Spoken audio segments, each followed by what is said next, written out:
Hey there, this is Hannah, Chief Rebel at DeSkills. Imagine your high schooler could learn to harness artificial intelligence to solve real world problems for small businesses and nonprofits.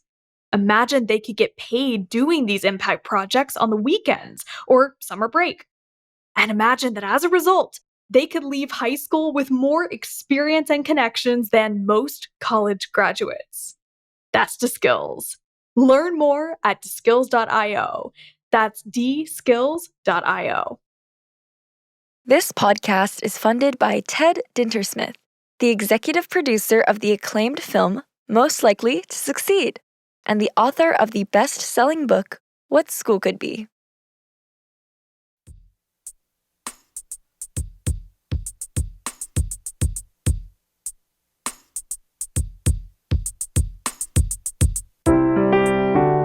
Hey everyone, welcome to the What School Could Be podcast. I'm your host, Josh Rapoon. Before we start the show, please check out all the resources at whatschoolcouldbe.org and our global online community. If you are a committed education change agent, ready to roll up your sleeves and reimagine teaching and learning, simply install the What School Could Be app on your mobile device or navigate to community.whatschoolcouldbe.org. I hope to see you there. Today, my guest is a Fairfax County Public Schools music teacher, Annie Ray. For many of you listeners, her name will immediately ring a bell. To introduce Annie, I'm going to read verbatim from a National Public Radio online article posted on February 7th, 2024. Quote, Grammy Awards don't only go to the people who produce and perform songs. For just over a decade, they've also been given out to those who teach others how to make music. The Music Educator Award, presented by the Recording Academy and Grammy Museum, recognizes those who have made a significant contribution and demonstrate a commitment to music education. This year, it went to Annie Ray, the Performing Arts Department Chair and Orchestra Director at Annandale High School in Fairfax County, Virginia. She was honored for her efforts to make music accessible to all students, particularly those with disabilities. Ray got to attend the awards ceremony in Los Angeles, take selfies with pop stars, and bring home both a $10,000 prize and matching grant for her school's music program. But speaking with NPR's Morning Edition, she said she doesn't consider the award to be hers at all. This is the Students' Award, she said. I'm just lucky enough to have been part of their journey and their process and have been taught by them. Listeners, you all know that the 5 themes of the What School Could Be movement are mobilizing your community, student-driven learning, real-world challenges, assessing for deeper learning, and caring and connected communities.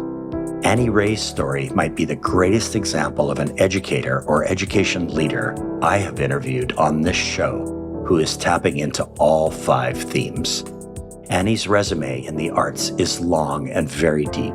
In addition to 2 degrees in music from the University of North Texas, she develops training programs and workshops for disability and inclusion at a remarkable organization called Stringwise. She is a frequent speaker at conferences on the arts, and I will share with you that my favorite of her topics is titled Harpe Diem, the harp in your everyday classroom. How cool is that title? In addition to her Grammy Music Educator Award and other awards, in 2022, she was named the Outstanding Secondary Teacher of the Year by the Fairfax County Public Schools. Best of all, Annie's students say that at times she is, quote, unhinged. Given this word is the way most of my former history and economics students would describe me, I felt an immediate sense of kinship with my guest. Annie lives in Virginia with her husband, also a musician, and their 2 young daughters, Eloise and Millie. And now, here's my conversation with the 2024 Grammy Music Educator awardee, Annie Ray.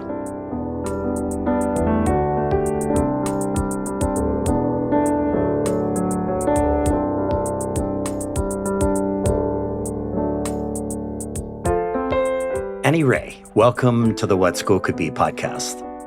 Thank you so much for having me. I'm excited to talk today. So, Annie, I know this sounds crazy, but when I found out you grew up in Plano, Texas, I actually spent a big chunk of time on the web exploring what turns out to be a really cool looking, vibrant, and active city near Dallas. And you also shared with me that you grew up surrounded by music. So, what was it like to grow up in a musical family in Plano? And what are the cool details that you can share about what kinds of music your family members were into, who played what, who was listening to what, and so on? Like, paint us a picture of these formative early years in Texas. I'm super, super lucky to have grown up in a very supportive musical family. My mom's a pianist. My brother is a percussionist and guitarist. And then my mom's an identical twin. And so I have two cousins who are just like my sister, and one is a professional violinist, and the younger is a professional cellist. And then both my aunt and uncle are orchestra directors, band directors. And then my grandmother, the matriarch of them all, is a pianist, and she did a lot of jazz work. But growing up in Plano specifically is this incredible community that when I was there was very intensely focused on providing opportunity for students with the arts. So I Mm, was very lucky to attend one of the premier school districts in terms of the arts and supporting students with that. It mm. was just unbelievable. Looking back now, like you don't understand how lucky you are in the moment. But Yeah. looking back now, I'm like, wow, what we had there was just absolutely incredible. Mm. And so, what was it like together as a family? Like, did you all get together and actually play together? Like, did you do backyard concerts for each other? What was that like? I know that's what people like tend to think of when they think of a music family, right? Of Yeah. us all coming together around and jamming. And I wish I could say that that was like more of our reality, but in a lot of ways we did our own journeys with things. Like even though that we were very much together all of the time, we kind of all had our own niches when things Mm, that we did. And so while like my primary instrument is harp, which I perform on professionally still, mm, we just kind of all had our own little things with that. And it came with a unique sense of pressure is not like the right word, but mm. pushing is a great word to put it. And just pursuing excellence, I guess, with it, with whatever path we were choosing to take with it. Got it. Okay.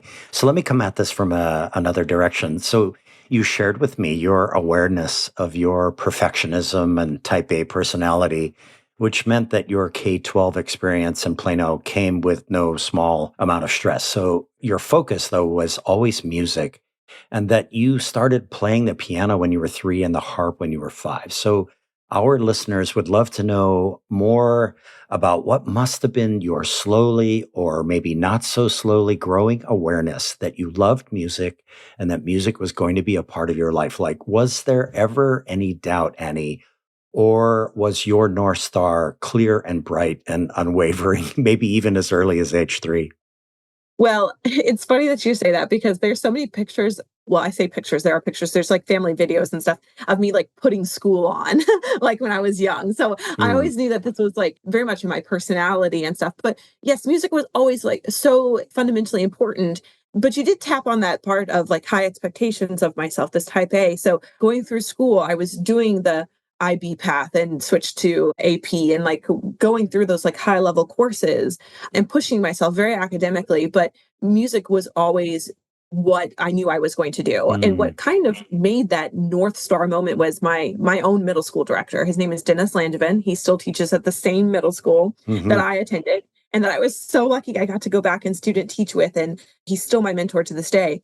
But he was this larger than life personality on the podium who just made music so incredible in a different way. So while I was not probably learning, I was not learning my music fundamentals there because I came in already as a musician from a mm, young age. hmm He showed me and taught me what music community was and how mm, big of a difference and impact that was on our life. So starting music so young, I always knew that I was going to do something with music. But when I went to middle school, I knew that this was where I was going to be, where I was going to be a music educator. Wow, that's so cool. So later, Annie, we're going to talk about your approach to teaching music. But when you were super young, there must have been a moment when you realized that you were going to have to play a lot of bad notes before you played good notes. And I wonder if this was a gradual realization or did it happen fast? And who might have been helping you to come to that sort of epiphany about what music or playing music is? Well, that concept definitely came later to me because my background is very much steeped in a slow, methodical development with music, and a lot of those like bad music making sounds came at a time when I was young and like very, very young and like free of kind of any inhibition and just like having a lot of joy, like the fundamental joy of music. But Mm, that concept in terms of my teaching came later as I went through this community, as I left student teaching, as I left where I was in Plano, and that sort of concept developed then later. But as like a young kid, I'm very lucky that I started so young where that expectation to be perfect was not yet put on me, or awareness was not on mm, me yet. So a mm, lot of like my fundamental and like technique and who I am with making those bad sounds, it has mostly like been forgotten. mm, So I didn't ever really experience that sort of like fear mentality of making a bad sound because as a child, like you don't really think about that. You just think about experiencing it and this pure fundamental joy of it. right, right. Cool. So, Annie, when I was a young dude navigating my way through first chef school, and we're talking this is back in the 70s and 80s, and then hotel management, I got locked into a harpist named Andreas Vollenweider. And at one point in the 1980s, I was listening to him morning, noon, and night. And perhaps, this is my Welsh, musical heritage making itself known to me. So this past week, I've been listening to an Apple Music curated list of compositions for harp during my interview prep for today. So what is your relationship to the harp? Like, how did it begin and what happens in your head and your heart when you were playing this truly marvelous 3,000-year-old musical instrument?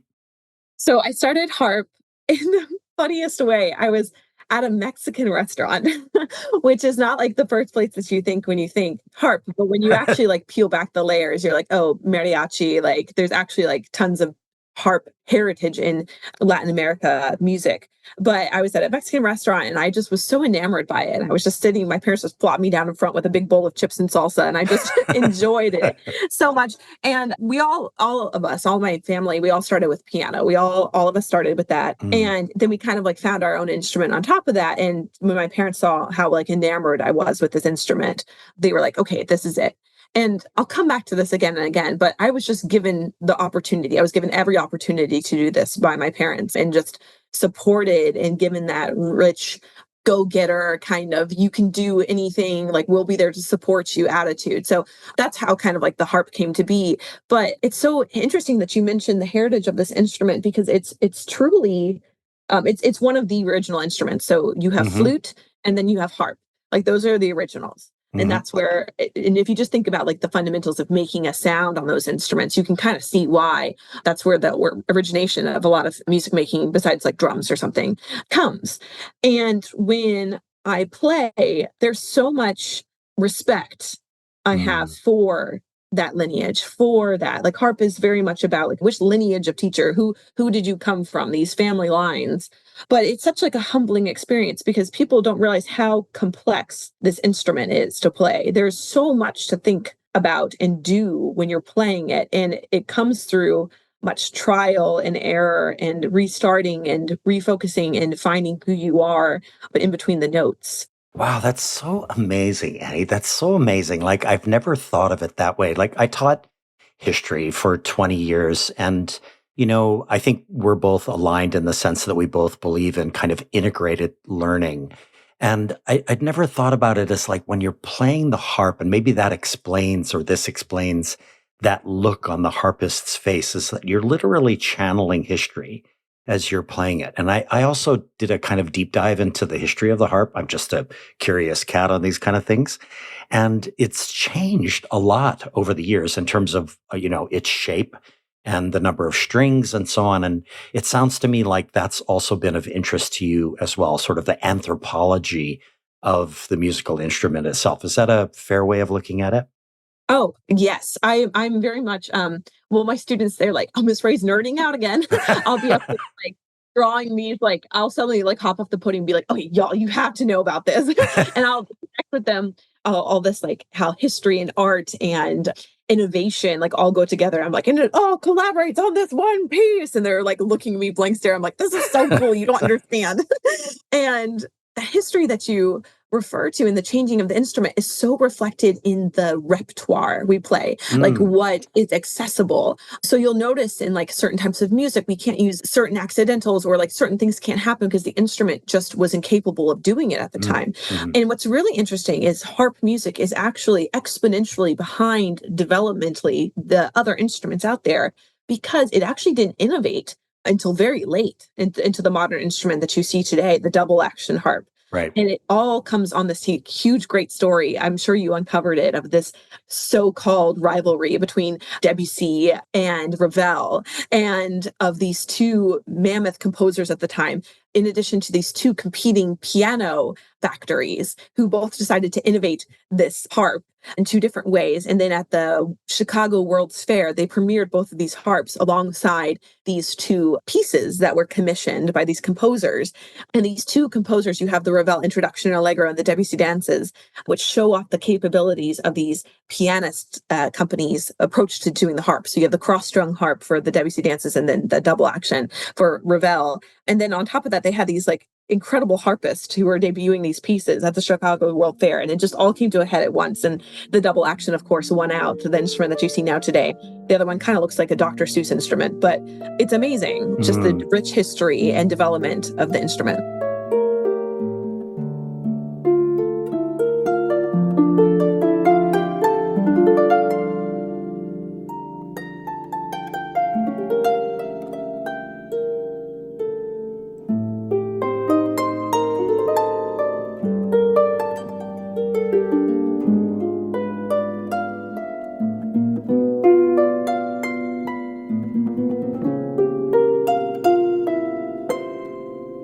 I think I just had one of those moments, Annie, where I'm one of your students sitting in the front row, and you just had a Annie Ray nerd out moment, and that was absolutely beautiful. That I would have been sitting there looking at you, going, "Wow, this is amazing." Well, the worst part is when I'm having a nerd out moment, I'm like attempting to draw on the board and I'm just like, I can barely do a stick figure.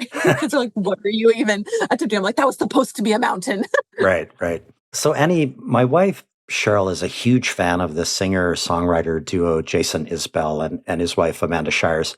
So while I was preparing for today's conversation, I reflected on the fact that you and your husband are both professional musicians who occasionally perform together. So I wonder if you can share his story of becoming a musician and how you work together as musicians to bring a certain musical experience to an audience. Like, what is that collaboration like?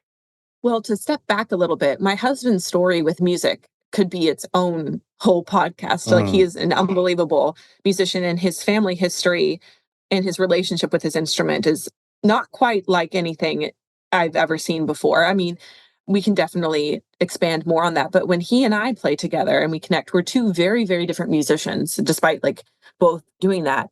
And playing together, it's like connecting on a whole different sort of plane. And playing with him is unbelievable because it's so easy. It's like slipping on like a pair of comfy slippers because I mm, know exactly like when he's going to end a phrase and I'm the accompanist usually.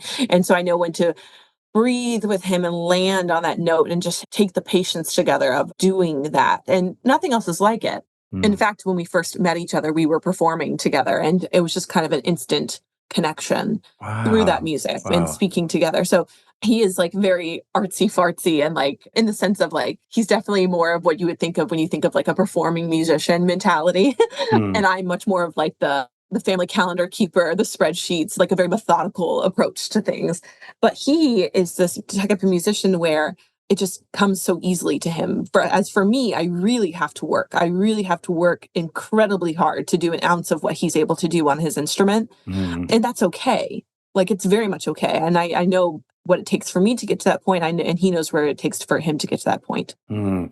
What is his instrument? It's called a euphonium, which he'll be the first. He's like, it's a made up instrument. It's not. But it's funny enough, while I play the oldest instrument out there, he plays the youngest. So the Mm, euphonium, I can't remember if saxophone or euphonium developed earlier or later, but he has like the newest instrument on the block, basically. So his instrument's not in the orchestral repertoire. So as to play the euphonium professionally in the United States, there's only very limited positions. I think it's 30 something professional positions where you can make a living off of it in the United States. And he's one of those. He won one of Wow. those jobs. He's Wow. unbelievable. He's just unbelievable. And he performs extensively overseas. And what he's known for is this very unique tone quality. He's able to get on his instrument and the range. He's able to play incredibly high and just soar above where most people can. So this is really a nerd out kind of a question, but when you play together, are you playing already existing compositions or do you compose together? Have you written music together that you play together?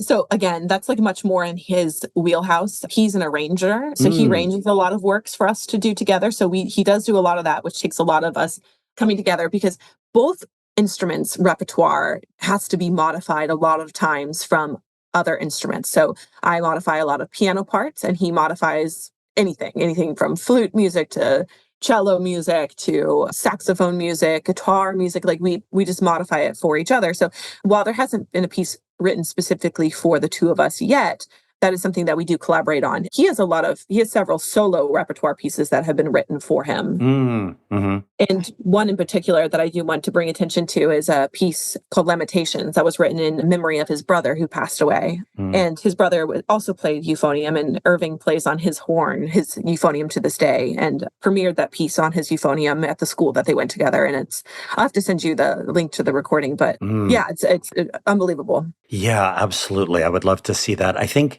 in all of my research before today, Annie, I found just one image on the web of the two of you playing on stage, and he's playing his instrument and you're playing the harp, and you're just up there together. I would love to hear that. And I would love to include that link in the show notes when we release the episode. So that's awesome. Great story about him. And you're right. I feel like we could do a whole episode just on him and the music that you play together. But one more question before we go to our first break. So Annie, among the many rabbit holes that you sent me down, the most crazy one was around something called busking. And you mentioned you were fascinated with music anthropology and the Washington, D.C. busking scene. And we've already kind of talked about anthropology in terms of the history of the harp. So I was like, busking? I've never heard of it. But then I went down the YouTube rabbit hole, and boy, oh boy, did I get an education about the lives and music of street musicians, which is what busking is. So this got me thinking about ways I use something called playing for change in my teaching, my history teaching many years ago. And playing for change began with a street musician named Roger Ridley in Santa Monica. So what is this fascination of yours, Annie, with music anthropology and busking? I wonder if you have been thinking about school kiddos as buskers, with the streets as their public exhibition of learning. Like, where does this go for you? I think it's actually more about connecting for me. I'm Mm, fascinated with connections, whether that's with history and art and everything, like I mentioned earlier, or whether it's just with connecting with people. The world is such a unique web that influences so many people and they don't realize. And so, this music anthropology course that I took, I was taught, I wish I could remember the professor's name. It was such a limited time I was with him, but he was brilliant. And he just opened my eyes to the concept of musicking, which is not my term, but I will use it often. And I was taught it by this professor. But when it came to busking in the DC busking scene in particular, I was still at University of North Texas when I learned about this, but I was traveling up here because Irving, my husband, was up here with his job. And it was a way for me to connect with where I was moving to, which is a vastly mm, different place than from where I was coming to. And I unpacked this world here, specifically in DC, that is so unique. Like, for example, so we have the New York subway system, right? And yep. you see all these videos all these times of like people walking by Joshua Bell, not realizing who they're hearing playing in Yeah. there. And Yeah. then you look around and you're like, whoa, there's no videos like that of Washington, D.C. Metro. Why? And it's actually the only metro system. I'm saying this with such definity, but I could be completely wrong. But it's the only major one that I am aware of in my limited knowledge that does not allow musicians Mm, anywhere near their property or on property. And there's this man, his name is Ray Kurt Fiddler Johnson, and he is local. And he is this violinist who has been arrested like, I think way more than 30 times, like 30, like so many times for playing an instrument. And he was so kind to give me all of his materials. And proudly showed me his ticket where it said, being fined for playing a musical instrument. And he's even been arrested, his instrument taken. And I had some pause with it where I was like, I wonder if this is something to do with bias towards his race and everything. And then I met a violist who actually encountered the same issues and is a different ethnicity, who had also been arrested. And then they refused to give him his instrument back. But so because of that, the DC busking scene has this very unique culture. There's a guy who's the traveling pianist who pushes his piano around, who I've not had the opportunity to meet. So you have those. You have the like very legitimate musicians who are not there to make money, but there to just perform. And then you also have this dichotomy of people who are faking playing for money, who are not real musicians, but understand what the power of music has to draw a financial means from people. And it's this interesting, like, not war, but this like Fidela like really talks like down about these people who are just delegitimizing his profession, his way of communicating with his world. It's just so amazing, Annie. I mean, like a whole new world opened up for me. And it had been many years. There was a particular Playing for Change production that involved over, I think, 30 or 40 schools here in Hawaii, where that's my home base. And, in that format, people all around the world are playing music, but here it was all around the Hawaiian Islands. And these school kids were performing, singing, playing in this video. And I just thought, wow, a whole new world has opened up for me, and busking, again, a term I'd never heard before. So I'm glad you opened me up to that. See, here I am, one of your students, opened up to the world because of something that you're interested in. So that's great. So, hey, everyone, we've been talking to Fairfax County, Virginia music teacher and Grammy Music Educator Award winner, Annie Ray. Stay with us. We'll be right back.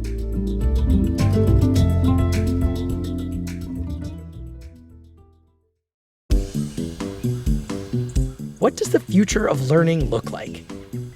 All the big changes going on in tech and society these days are raising tough and fascinating questions about education and where it's going. We dig into those questions every week on the EdSurge podcast.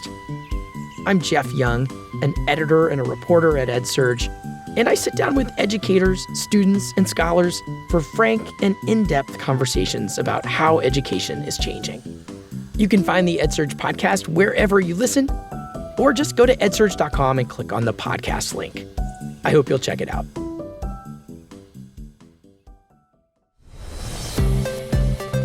Hi, I'm Ricardo. I'm Mary. And I'm Liz. And we co-host Course Stories, a podcast produced by the Instructional Design and New Media team at Arizona State University. In this podcast, we tell an array of course design stories alongside other ASU online designers and faculty. Join us as we talk to the course design experts about shaping the future of online education. Tune into Course Stories, where innovation meets instruction. Find us wherever you listen to podcasts. Course Stories! Perfection. Hi, friends. This is Toy Hirschman from EntreEd. It is my great honor to uplift this excellent podcast, What School Could Be. As always, we are super excited to support innovation in education. We've been lucky enough to feature some of the incredible What School Could Be educators on our podcast. If you are looking to be inspired by entrepreneurs and entrepreneurial educators and other great minds from across the world, check out the EntreEd Talk podcast, and please like and subscribe and leave a review. Thanks for tuning in. Hey everyone, we are back with Annie Ray. Earlier this year, Annie was presented with the Music Educator Award by the Recording Academy and Grammy Museum, which recognize those who have made a significant contribution and demonstrated a commitment to music education.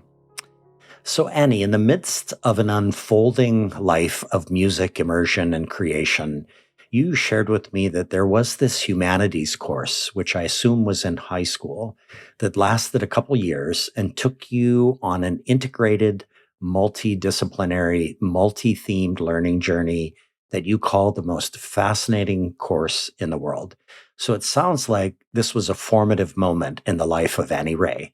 And so I wonder if you can take us back in time and allow us to be invisible observers of the day in and day out of this course. Like, by the way, you also shared how much you love visiting other classrooms and learning spaces. So I'm tapping into that theme by giving our educator listeners a window into that moment. So what was that like? Yeah, you mentioned the fact that I love to visit other classrooms, and there's no better way to learn than to watch others teach. Hmm. And this class was incredibly formative. So it was a double wide classroom where they took the divider down the middle, and there was two teachers, and it was over a period of 2 years because the way our schools in Plano are split up, there's a 9-10 campus and then an 11-12 campus. Mm. So ninth and 10th graders are together here in this space, and it's a 2-year course. And this is where my love of connection came from. Mm. And it was an incredible course because it wasn't just like learning by slides or lecture based. We had discussions and debates all the time. We had project based learning all the time. And you just started drawing these connections. And it was like this thread that would start pulling. And then it's like, oh my gosh. And like this influences this and this influences this. And it's all connected. It's Mm. unbelievable. And looking back now, I actually don't think the course exists anymore, which is unfortunate. Yeah. But we would learn everything from like, very topical right now with a meme that goes around, but the Roman Empire, like all the way to like how movies are today. And then in college, I got to take this course called like the history of rock and roll. And Mm. it begins like all the way back with like country music and jazz and like it and how it all influences each other and like becomes this huge snowball effect. And it's incredible. It was just so, again, a connection thing, like a thread thing. And that's what gets me excited is when I find a thread to pull on and then, oh, there's more. And then there's more. And then there's more. And I get like really down the rabbit hole, like you were mentioning before. Hmm. Yeah, that's exactly what happened when I went down the busking rabbit hole. I just kept watching and watching. I actually saw videos of that gentleman who was arrested all those times. There's a documentary that was made about him, as it turns out. Hmm. And so, yeah, so it sounds like this course really kind of gave you a sense of what integrated learning means. And that has been super formative for you as you go forward with your own teaching. And a little bit later, Annie, we're going to talk about your visits that you make to other educators to see what they're doing.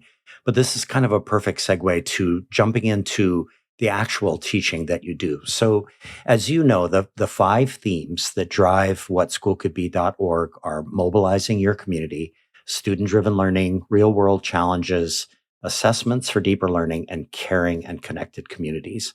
So what I would love to do is a lightning round with you, meaning I give you a prompt from these 5 themes and you provide a brief explanation. Okay? So Okay. here goes. Number 1. How is the establishment of your parent orchestra an example of mobilizing one's community?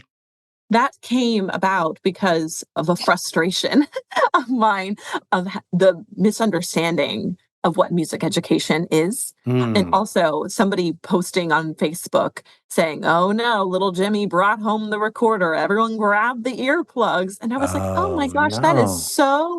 that is so disheartening to hear as a child Yeah. and demotivating. Yeah. And music is not something you can understand until you have gone through the process, until you've humbled yourself to the sacrifice of the notes of the process of Hmm. learning. And so that's what parent orchestra was designed to do, was to teach people not just like, oh, now you have the opportunity to learn how to play a string instrument, but let me show you why this is important on such a different level. What's so much more than the notes and rhythms on the page. Hmm.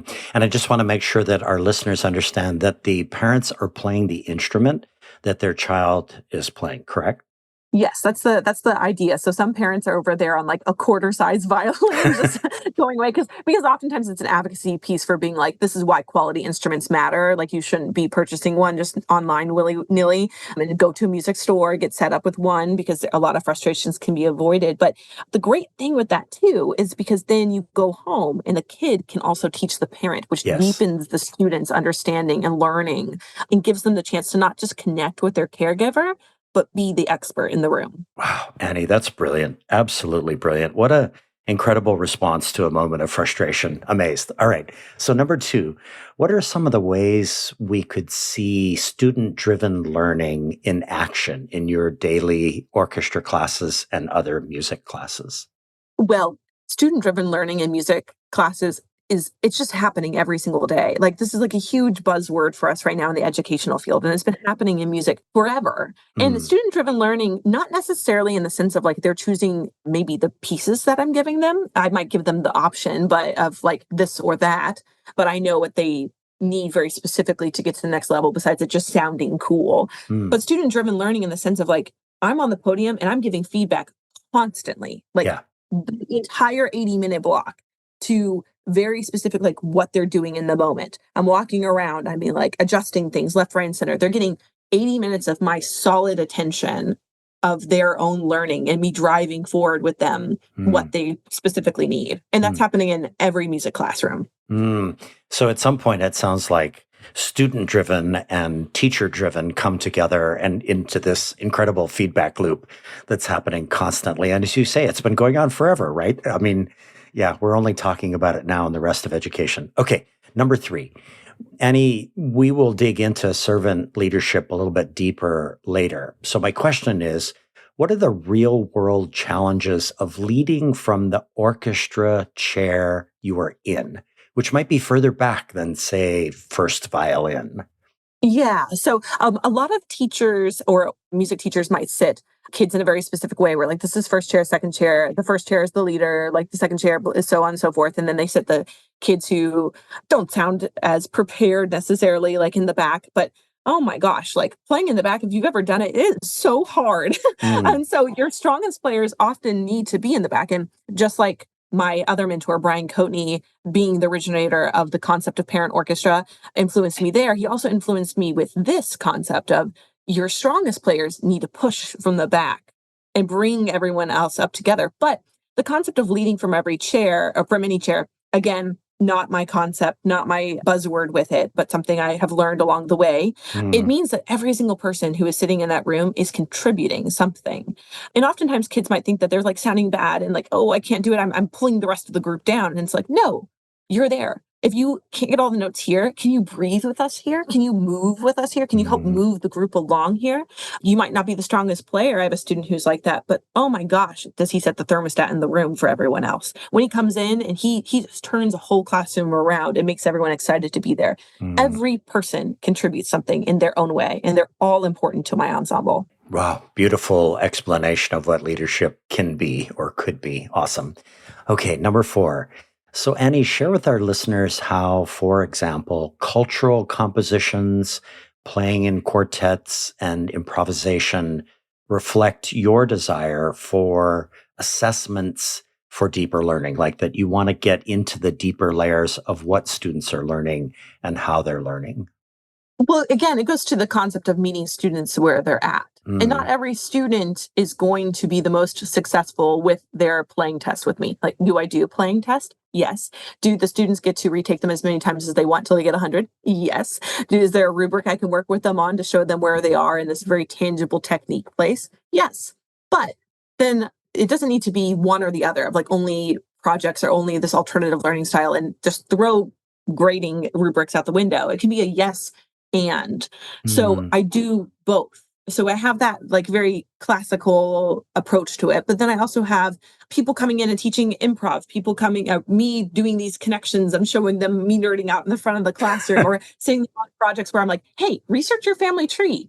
Tell me about like this music here. And then I want you to find and examine like pieces that come very like native from that area. And like, let's find influences of it in music. And so that self-exploration opportunities are beautiful. You find such like new nuances about your students in that way of like who they deeply are. wow, that's so amazing, Annie. My giant extended Rapun family here in Hawaii, I don't think there's a single person that I can think of that had any musical ability or even played an instrument except for one. And it was my cousin Ricky Arthur, his name was. And he was maybe Hawaii's greatest jazz drummer.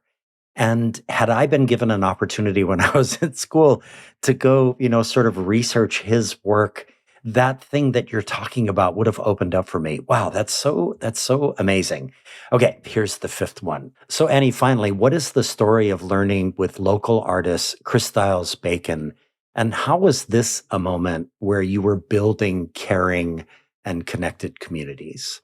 Well, it's funny, when I first interviewed for this job, one of the questions they asked me is like, if you could bring in any composer to write a piece for your group, who would it be and why? And I was like, I would actually bring in this guy who has nothing to do with like standard teaching orchestra, because he, again, is all about connections. If you really deep dive into him, he is incredible, where he is connecting and putting together these different like musical genres that you never would think before. And I am very well aware that I do not represent the student body that is in front of me. I have a very different background than them. And I've tried to very much humble myself to learn from them and recognize that and be open about that. So where I know I'm going to fall short in the sense of like not being able to give an authentic representation or an authentic approach to teaching something, I bring other people in. And Chris Stiles Bacon is an excellent example of that. And he's coming in and teaching the kids hip hop and music collaboration and how like different genres of music can come together. But then I was like, okay, let's take what he's doing and then turn it into an improvisation lesson for the students as well, that they can participate on their instrument. And he's a local. He's from around the area. He's a Grammy nominated artist, well-deserved. And he just came in and like lit a bunch of the students' eyes up. Does he play violin? No, he does not. His primary is he has guitars and drums and beatboxing. But no matter with that, I was showing the students, no matter your music making method, we are all the same. We are all just making music together. Wow. And you're all part of a caring and connected community. Brilliant, Yes. Annie. That's super awesome.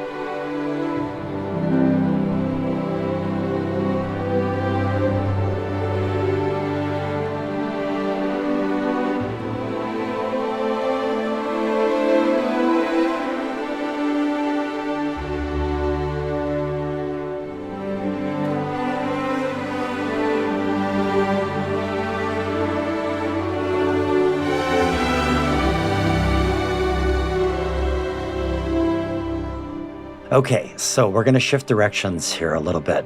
Annie, you shared with me a list of books that have been influential in your life, including Demystifying Disability, What to Know, What to Say, and How to Be an Ally, The Tipping Point, and one that caught my attention given you have 2 young children, which is How to Keep House While Drowning.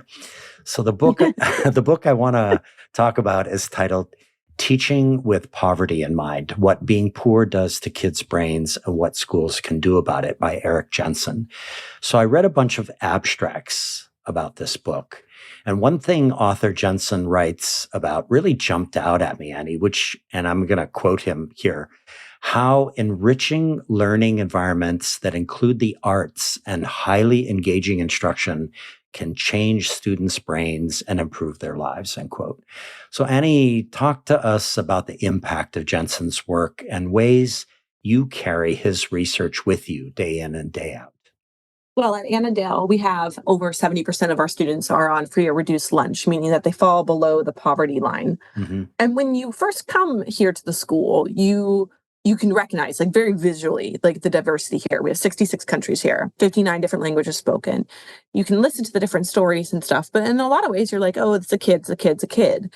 And then there's just like nuances that you realize of just like very heavy things that you would not need to necessarily expect. And that book was very impactful on me. It was recommended actually by the former director here at Annandale, and Annandale had used it as a book for them to read together at one point, where when we think about the lens of opportunity or equity gap, a lot of times we think about finances. Yeah. And it's not that. It's not that all the time. So there was one point I was instituting this nonprofit private lesson program in to offer my students free private lessons because none of them were taking lessons.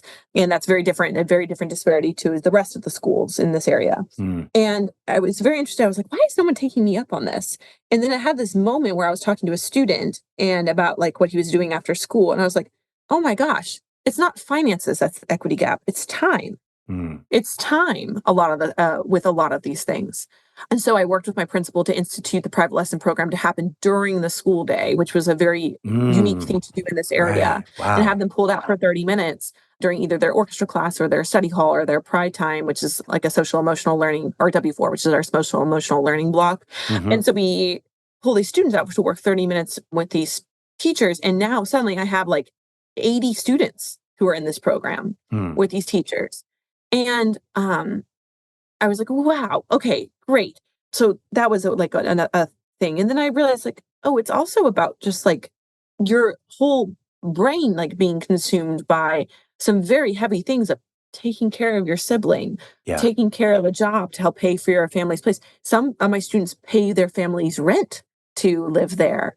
There's just so many things that you wouldn't expect right away when you think about what the challenges that these students go through. Wow. That's so cool, Annie. I did an episode with somebody, Annie Smith, in the Chicago Public Schools, and we talked about something very similar and the ways that she began to recognize how these rich and engaging learning environments and you're describing it, with kind of a different wrinkle, meaning that these kids have time, are given time to actually do these kinds of exercises and get one-on-one help and so on, that it actually literally starts to lift some of the burden that they carry every day. Wow, that's very, very cool. So actually, Annie, that's a perfect segue to this next part, which is I love to ask guests about those crazy, awesome moments that we look back on with pride and accomplishment. And these are head and heart moments that stay with us forever. So I want to ask you about 3 of these moments, but I will give them to you one at a time. Okay. So first, who is Tien, if I'm saying that right? And how did a donated instrument turn into a crazy, awesome moment? He is an incredible student. His brain, the way that his brain works with music, he has no understanding of how gifted he is with Mm, music. Going back to actually something you said earlier when you said that one of your family members was gifted with music or had access to it. And I always say to every person, actually, we all have music in us. Every single one of us is able to do this. mm, But there are, of course, some people who are a little bit more naturally attuned to it. And Tin is one of those students. And I don't want to disclose too much about his life that he's here yeah, because he's sure. shared that in confidence with me. But he has a gift and has some barriers for being able to pursue that, whether it's a financial reason or family reasons. There's lots of different reasons. But there was a moment he was just playing one day, and I was like, if this kid does not do something with music, then the music world is losing out. Mm, And so I called around into specifically this organization called the Day Violins Company. And I reached out to them and I just told them about this student. And I said, he just needs an instrument to play on where, like, he doesn't have to worry about if he wants to go to music school, like, where am I going to get an instrument from? He needs something that he can take with him. And they just, from the kindness of their hearts, were just like, gave it to him. And they gave him the whole experience. Come and try all these instruments out. Choose which one you like. Which bow do you like? Gave him the full experience and then handed it to him and said, all we ask is that you pass it on to somebody else one day. wow. And Wow. I mean, if more people were like that in the world, the small little moments, that is a snowball effect for him. And now he is going into music in college and still dealing with some pressures and needing some supports and things along the way. And Mhm. my goal is just to get him there because I know as soon as I get him there, he'll be free. Wow. And your role, Annie, is pivotal. You were the one who reached out to the music company. And in a sense, that's sort of what great educators do. They take those moments and they step out. I've had those moments myself. That's fantastic. Okay. So, second, who is Mark and what is his story of becoming a cellist? Mark is currently my principal cellist in my most advanced group, and he is also my teaching assistant in another period. He also plays cello in all of some local youth orchestras. He's placed high in district orchestra. And the reason I say all that is because he started cello a year Hmm. ago.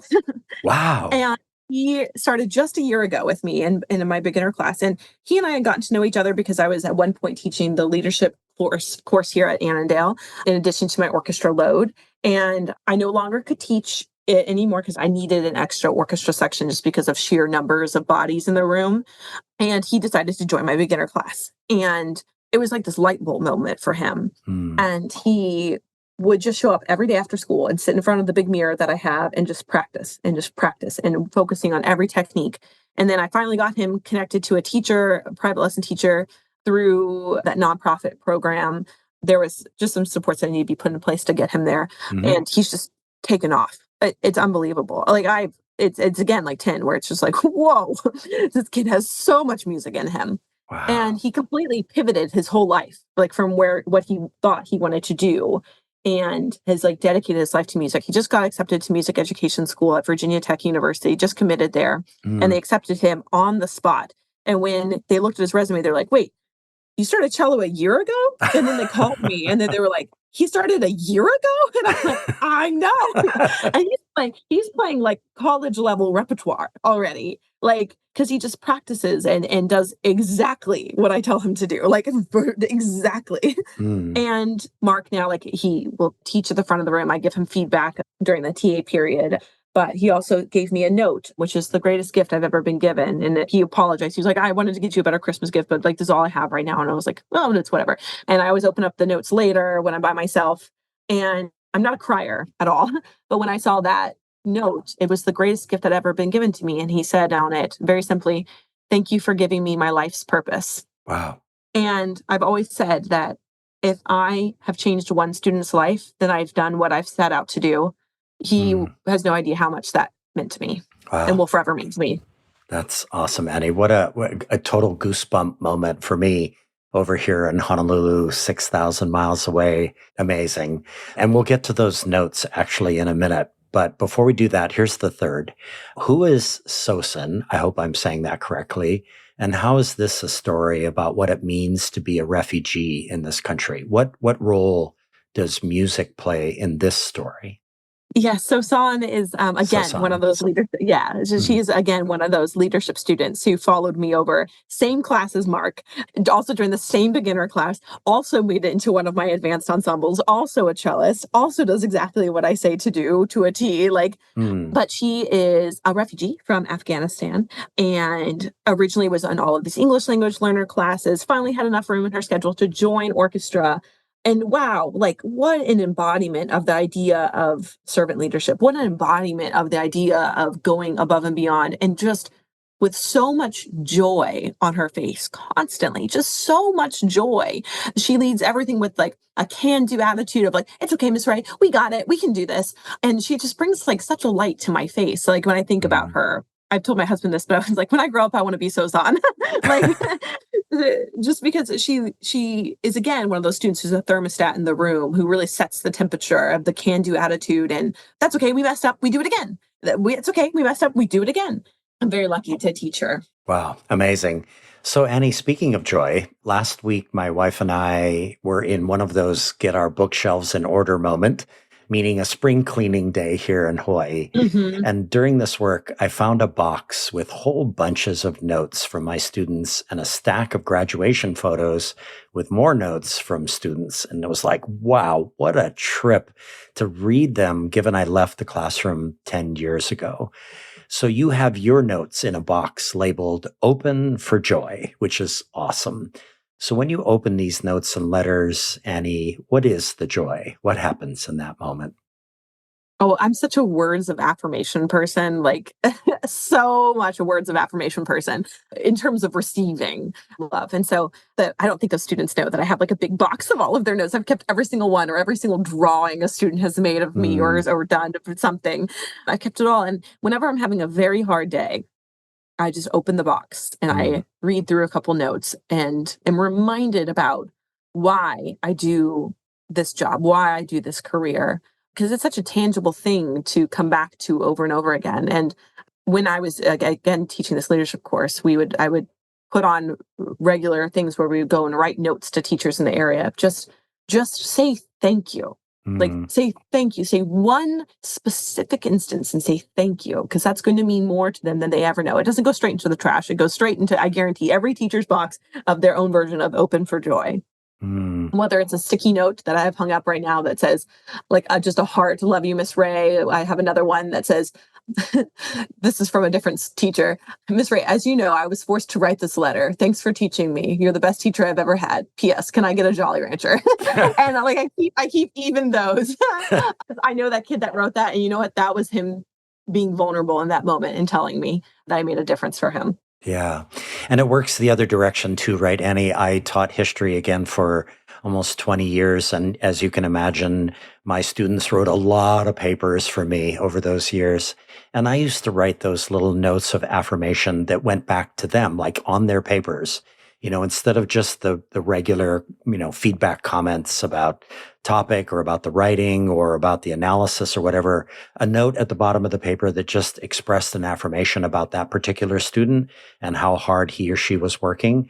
It really creates relationship with students. And so I love your Open for Joy box. And I just think that it's a marvelous idea. So Yeah, I want to actually say something about that. Like yeah. people don't realize, but whenever the students leave the classroom and we're done for the day, I always try to I set for myself 3 students that I just whisper something to them as they leave. And I try to rotate it. And I try to pick the kids who are not loud, who are not out there. And I say, hey, I love how you were using your bow today. It looks really, really great. Or, hey, X, Y, and Z student, the fact that you were using like 3 inches of bow right when I told you to and fixed it right away, unbelievable. Or like, hey, I saw you looking at me. You were the only one who was looking at me when we needed to breathe and come in together. And I try to find 3 students every class and just say something to them because you might be the only person who said something nice to them all day. Yeah. Wow. That's fabulous.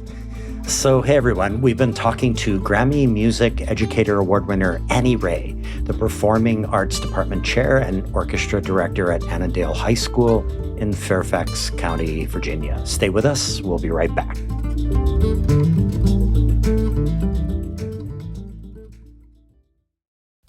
Hi, fellow educators. I'm Steve Shapiro, and like you, I'm excited about the possibilities of what school could be. Please check out my podcast, Experience Matters, where I talk to guests ranging from big national thinkers like Daniel Pink and Tony Wagner to recent high school graduates about the most profound learning experiences of their youth. Then we dig into the implications for how we can reshape schools to produce powerful breakthrough learning for all of our students. Education can take many forms, but whatever form it takes, experience matters. Hey there. Are you interested in hearing weekly conversations with authors, leaders, and practitioners at the forefront of learning and education innovation? Then you'll love the Getting Smart podcast. This podcast amplifies the incredible work being done by some of the most innovative minds in education. Learn new leadership styles, new technologies, new frameworks and mindsets, and get the fuel you need to stay motivated and curious. Together, we can empower all learners to thrive.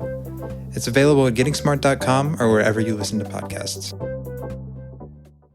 Are you ready to shake things up in the classroom? Then get ready to blast off into the future of education with the Teacher Nerds podcast. Join Joe DiPaolo and Ron Nober as they share their own experiences, as well as talk with guests who are experts and innovators in education. From engaging teaching techniques to the latest educational technology, this podcast is a must-listen for anyone passionate about the future of learning. Subscribe and get ready to learn with the Teacher Nerds podcast. Hey everyone, we are back with Annie Ray. Of her music teaching, Annie once said, quote, "It feels like slipping on a comfortable pair of slippers and doing what I do. I truly, genuinely love this," end quote.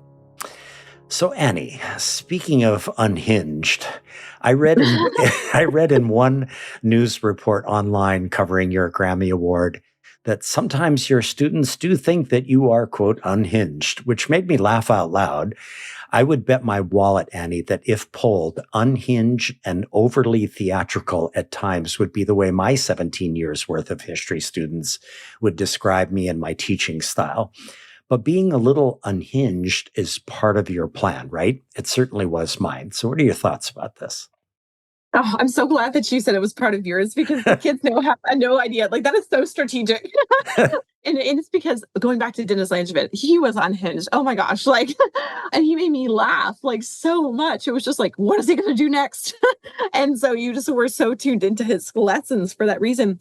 But actually another way that I would put it is I'm just very authentically myself, like on the podium.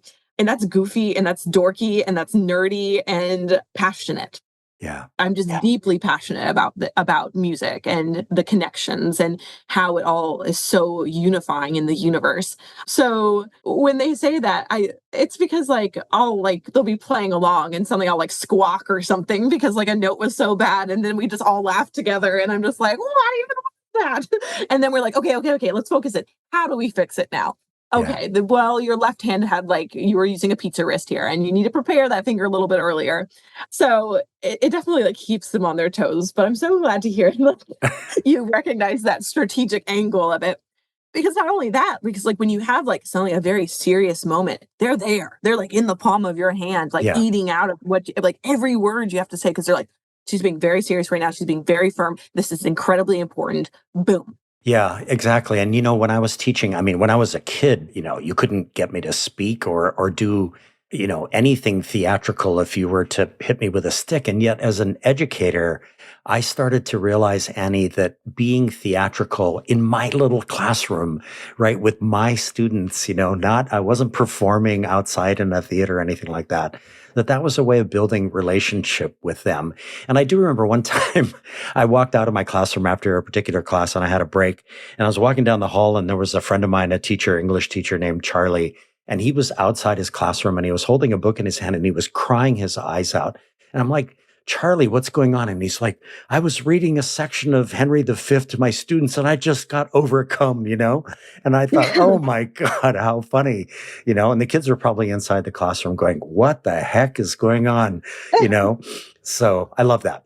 All right. So Annie, I can only imagine that most, especially during the lead up and in the aftermath of your Grammy moment, you must have been feeling like your story was being written for you by the media. And I can also imagine that what you think, what is in your heart and your head, is much more complex than what these short burst media moments allow.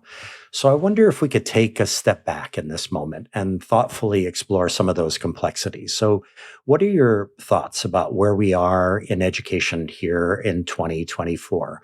How are you feeling about public education in America? And if you want to take this question in the direction of teacher training and retention, that would be great as well. Whatever way you want to take it. I love this question because I have in my ecosystem, in my classroom, I am lucky that I'm so supported by my administrators. That's Hmm. not the case, like around the world for everybody. And do I think the administrators are being malicious? No. I think they're working with a very tough system that is around them. But I'm concerned. I'm concerned because students have lost the ability to feel passion or feel adventurous or exploring new things. Like when I was going through and learning about what schools could be and immersing myself in your own organization and work, there was a point that brought out to me where somebody said this schooling system would not work for every student. And it was Hmm. a very true moment because every other day I teach a W4 class, which is not orchestra students, which is just general education students where we are learning a social emotional learning block. And the Hmm. kids just completely tune me out. Like they don't, it's like, and the reason for that, even though they really push us to do relationship building in there, is because it's not a very authentic exploration of that. Yeah. The social and emotional learning, it's happening in every elective where a student can explore passion. And this continuous focus and push on these core classes and labeling other classes as electives, for example, like a foreign language or something, discredits the work that we are doing. And just even having like this W4 social emotional learning block discredits what elective teachers are already doing, where we are already giving students the opportunity to explore themselves. If you ask many of these kids, because we have these check-in regularly, I'm like, what interests you like outside of school? Hmm. Oh, nothing. I don't know. Like they don't have passions. Yeah. And there's this apathy and disinterest to even having it. Like we have these like our school is very, very cool where we have these like monthly activity days where like the kids can pop around and like go and do friendship bracelet making, or they can go and do yoga, or they can go and do and explore and get more involved in the school. But I'm like, why can't instead of like, and that happens during that W4 block I was mentioning before, like, why doesn't that happen every day? Like every Yeah. other day? Why can't we have that all the time? Because it's just like authentic learning by doing. And I'm concerned with how schools are being forced to fix so many problems in communities and Amen. for children's and the pressures since COVID. There is not enough hours in the day to do this. There's just not. And if even if we're doing it and checking the box of doing it, it's not in an authentic way that's like lasting the way that like the sacrifice of like learning music and the humbling process of that does, or photography or graphic design or auto tech or any of these things. And And when we're teaching them these social emotional learning things in these inauthentic ways, not by becoming completely immersed in something for the first time, we just get ignored and it's a waste of time. And then we cut even more time into where the students could be exploring these different electives. Yeah. And also there's the opportunity cost, right, Annie, of, where there is this block and where it's inauthentic and where you're trying to do this sort of round, peg square hole moment with social and emotional learning. The opportunity cost of that hour or 45 minutes is huge because there could be so many other things that the kids could be doing that would be sparking their inquiry and their wonder and their interest. And also, I just want to note, I too, Annie, it's why I wanted to ask you this question, that I'm super concerned that schools are being asked to take on so many different issues, so many different problems that in some ways our culture doesn't want to deal with. And they're not really equipped to deal with these issues. But I also want to point out that over the course of this hour that we've been talking together, you are taking on these issues in your orchestra and your music classes, social emotional learning, how to build relationships, how to do integrated learning, all of those sorts of things. So yeah, it's a super interesting time. And I'm really glad to have the opportunity to talk about it with you here. So Annie, I'm going to kind of go back to your music. There is a moment in your career we have to talk about, which is a performance of both your crescendo orchestra and your general education orchestra students of Brian Balmaja's piece titled Greater Than. So take our listeners through the lead up to that moment and what happened on stage that evening and why was that moment so special? You included it in your video submission to the Grammys. Yeah, it goes again to like what you were saying, where it's like the media kind of is writing my story for me right now in these snippets. And a lot of the media is very much focusing on crescendo, which is beautiful and it deserves to be spotlighted. But I want to first say, like, I'm not the first person to do this, like crescendo, or I'm not, there's many programs out there where people can even start their own. I'm not the first. It's just a matter of circumstances that it's been highlighted in conjunction with me meeting the community where it's at, meeting the rest of my students where they're at, or this overall concept of meeting people where they're at. But that piece, the Brian Balmaja's Greater Than, was the epitome of everything that I strive for as a musician, as a teacher, of meeting everyone where they're at, everyone being represented. Because it's this beautiful lyrical work that has like a ton of push and pull, multi-level work, so it's accessible for everybody. And I tell my students all the time, everyone thinks that the tricky thing with music is these fast passages or like quick lightning notes and things like that. When the reality is the space between notes, the pauses, the breathing is often the hardest part, where it takes this maturity to just stop and then allow it to land all together, and to do that in unity of 130 people strong, unlike anything else in the world, to connect. And no matter what student's background that was there, whether they're a refugee, whether they're someone with a supportive family, whether they're a new learner, an advanced learner, someone with more support needs that's needed, whoever you were in that moment, we all breathe together and land exactly the right moment. And there's nothing else like that electricity of it perfectly happening. And it was happening while we were playing that piece of, like, they were all following me and following the accelerando that was happening. And it was in perfect unity of just breathing. And it was just embodying everything that I strive for as a teacher of, let's be humble. Let's say thank you to our community and give back with this piece. Let's let the music say things that we can't say. And let's all be vulnerable in this moment to breathe and put it all on the line and just be vulnerable for the audience and share what we have to share.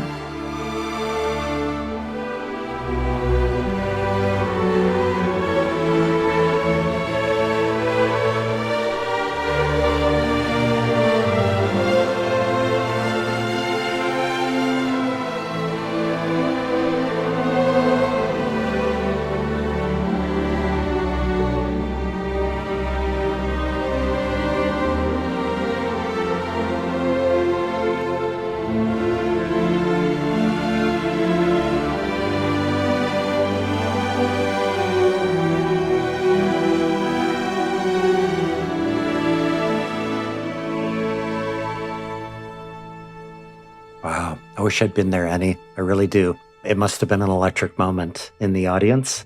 And wow, I'm trying to imagine, also that I'm grasping onto this concept of breathing, which was not on my radar screen, just in my general understanding of music. And that a lot of what you do together as an orchestra, as a group of people, striving to execute a particular piece is that you're breathing together. And I wonder if you can just explain that a little bit more. What does that mean? It means, which on a very simple level, it does mean to actually just breathe, to inhale and like hold something for a moment. Because, okay, I'm going to nerd out for a second.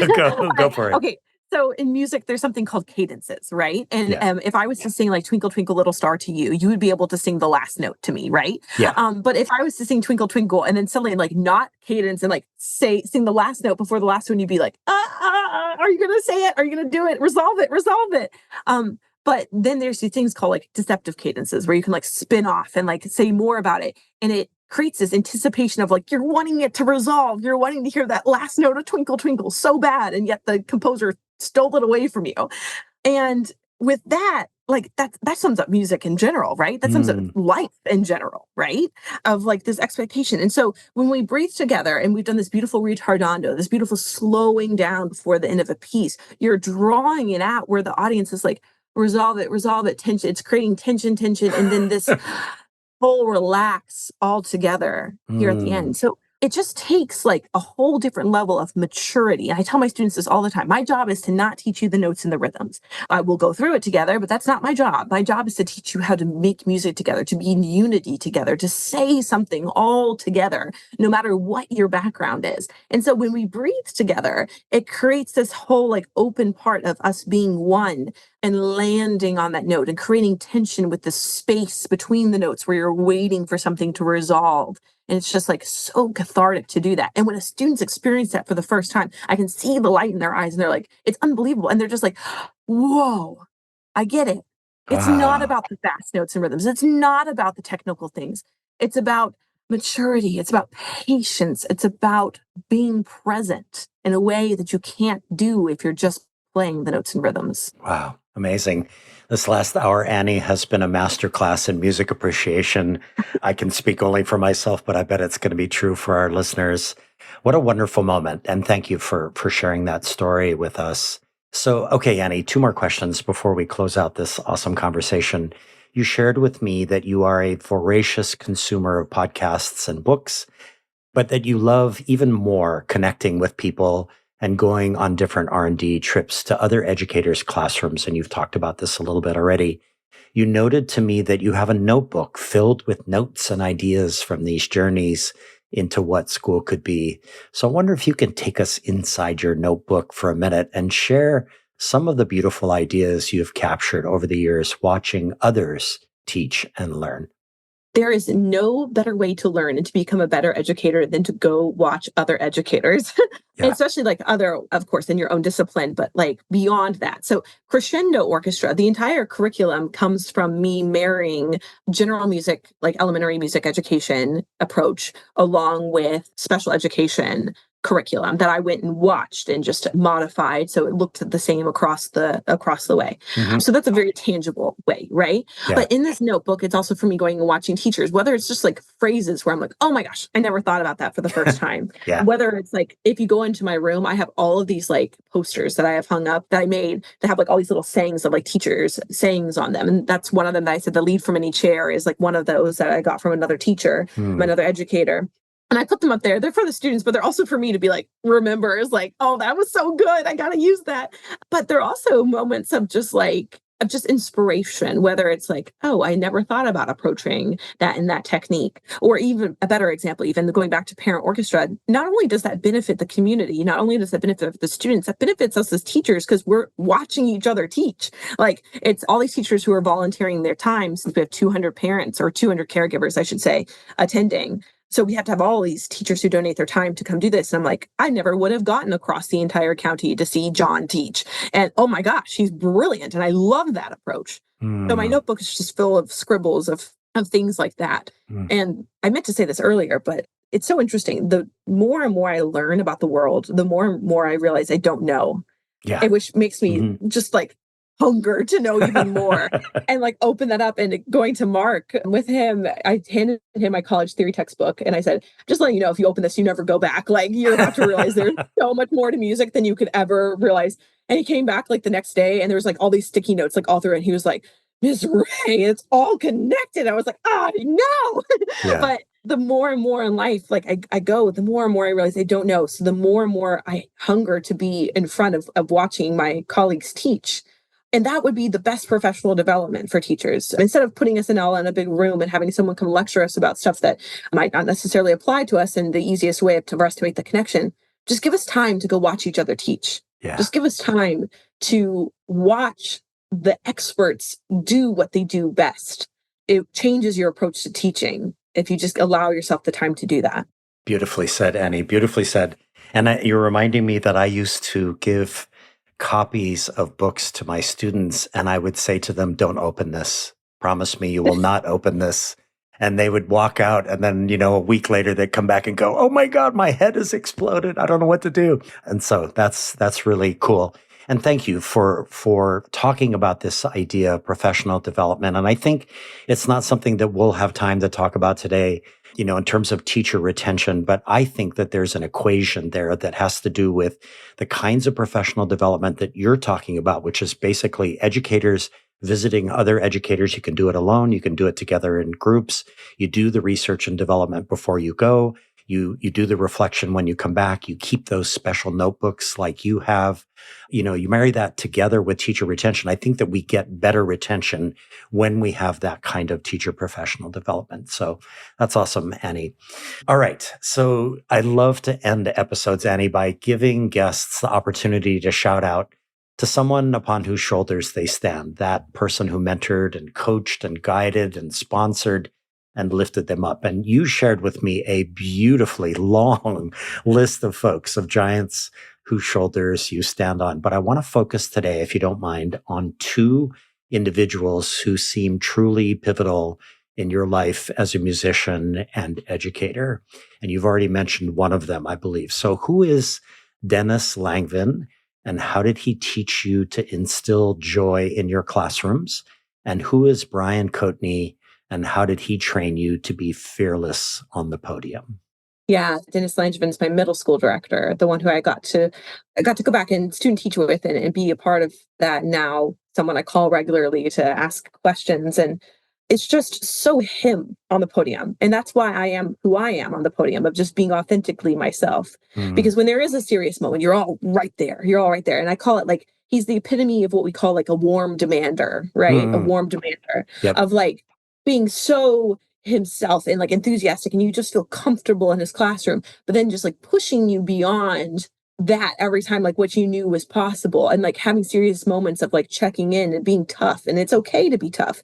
It's something actually I talk about with my students a lot. Like there's this whole week that the school puts on every year. It's called the Stress Less Week. And it aggravates me to no end because we're teaching the kids that stress is bad, right? And stress is overwhelming and tough sometimes, but we're teaching students to avoid stress versus how can you use it as a tool for greatness. Stress is okay to learn, to experience, as long as you push beyond it and like have your own methods to handle it versus run away from it. And Dennis was like that, right? Pushing us beyond what we ever knew that we were possible to do, and to feel stress. And it's okay because it means you care. Yeah. It's okay to stress because it means you're passionate about it. It's okay to stress because you want to do a good job. You want to show up and be your best self. So he is who my program is modeled after. And Brian Coatney is who I also student taught with. And he pushed me hard. I walked in the first day, and most people don't do this when you walk in your student teaching, but he just handed me the baton and he said, go conduct now. Wow. Like right away, Goodness. like day one, like go. And his approach with it was that either you're going to sink or you're going to swim. And I had a moment there where I took that baton. And I will forever remember it in my head of saying to myself, like, I'm just going to do it. I'm just going to do it. And a lot of people have asked me, like, how have you kind of like gotten to this point at like kind of where you are in your career and your path? And I'm not going to waste time with pretending like I don't know what I want to do, what I want to say on the podium. And I'm going to learn as much as I can from my colleagues and take that all in. And you mentioned that whole long list of people that I wrote. And I could have gone on forever with it because I'm really struggling right now on a personal level of feeling worthy of this award, of this title that's been given. Because I know so many incredible educators, like these music educators, people don't realize are the best teachers that we have in the school right now. If we just slow down and listen to what they have to say of like these things that we're throwing out in education, they're doing it. We've been doing it for years. And Brian still works with me on this of like knowing your worth, like know what you bring to the table, of doing that and walk on the podium, even if you're terrified, and just be yourself, be fearless, be the leader. And everything will fall into place. Everything will guide as long as you're willing to slow down and learn from everyone and then just embody it on the podium. Don't waste time with it. Just go. And man, I'm so grateful to those incredible educators. Like I was like, wait, this award is y'all's. Like, what am I doing with it? And I'm just so lucky to have gotten to study with them and still learn from them. That's awesome, Annie. So what we'll do is we'll dedicate this episode to Dennis and to Brian and everyone else who's on that list, because you are a remarkable and tireless community of arts advocates. And that's what really came through to me, Annie, during all of my prep, was just like, wow, there's so many people out there that are advocating so hard for inclusion of all the elements of the arts in education. And it was quite inspiring, frankly. And so we'll dedicate this episode to all of them. Annie Ray, thank you for being on the show today. Your tireless advocacy for the arts and your learners is inspiring. Congratulations on your award. I know it's a group award if there ever was one, but thank you for being on this podcast today and for sharing the story of what it actually means to be immersed in the arts. Thank you. Thank you.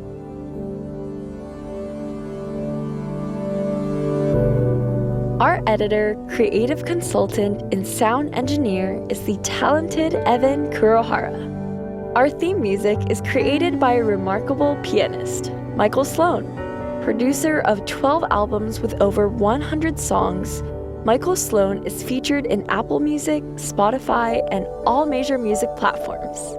You can also find his work on his YouTube channel. Michael has listeners in over 100 countries and 2,000 cities. We'd be grateful if you would support these episodes with leading edge, innovative and imaginative educators and students by giving us your own rating and writing a review wherever you get your podcasts. This series is sponsored by Education Change Agent, Ted Dintersmith, executive producer of the award-winning documentary film, Most Likely to Succeed, and author of the best-selling book, What School Could Be. If you are committed to rolling up your sleeves and joining thousands of educators, business professionals, nonprofit leaders, and parents as we reimagine education to be relevant and learner-centered, please join the What School Could Be global online community. Simply log in to community.whatschoolcouldbe.org or download the What School Could Be app from your favorite app store. The What School Could Be podcast is brought to you by Josh Rapoon Productions. Send your feedback to josh@whatschoolcouldbe.org. Follow the show on Twitter @WSCB Podcast and on LinkedIn @Josh Rapoon. Listeners, one of the most important things we all can do is to bring kindness and compassion into the world. For sure, we need a surplus of both right now. Until next time, ahui ho, and thank you for listening to the What School Could Be podcast.